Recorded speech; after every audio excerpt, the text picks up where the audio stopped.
Donc il existe trois situations possibles. Soit l'offre est supérieure à la demande. Ça veut dire, si l'offre est supérieure à la demande, ça veut dire qu'il y a surproduction. Ah, et vous allez voir sur le graphique que je vais vous proposer, c'est ce qui va se passer au prix P1. Deuxième solution, deuxième possibilité, l'offre est inférieure à la demande. Et là, ça veut dire qu'il y a pénurie. Il y a une situation de pénurie. Les gens voudraient plus de produits et l'offre n'arrive pas à fournir. Ah, et donc, ce serait illustré par ma situation, par mon point P2. Et enfin, la troisième possibilité, celle auquel le marché d'ailleurs doit arriver de lui-même, spontanément, eh bien, l'offre est égale à la demande, hein, et c'est la situation qui va être illustrée par le point PE comme prix d'équilibre. Alors, regardons tout de suite ce que ça donne sur le graphique. Donc, j'ai toujours ma courbe d'offre, j'ai toujours ma courbe de demande. Effectivement, je m'aperçois dans la situation au prix P1, qui est un prix élevé. Au prix P1, j'ai une offre, donc que je lis par projection sur ma courbe d'offre, qui est égale à O1.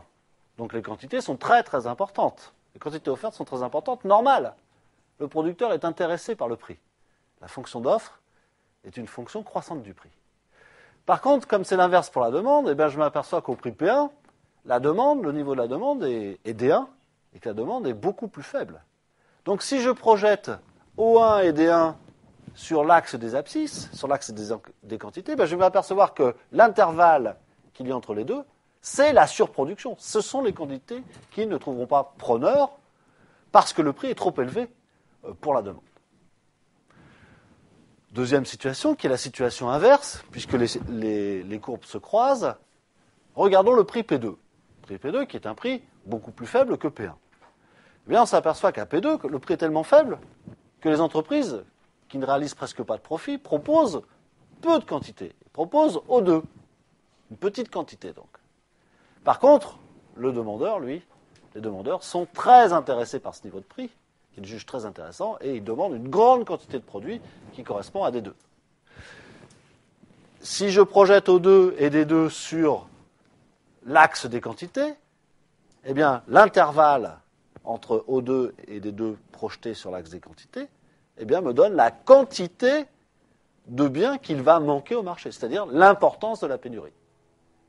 C'est tout ce que les consommateurs aimeraient consommer et qu'ils ne vont pas pouvoir consommer parce que les entreprises ne vont pas leur offrir.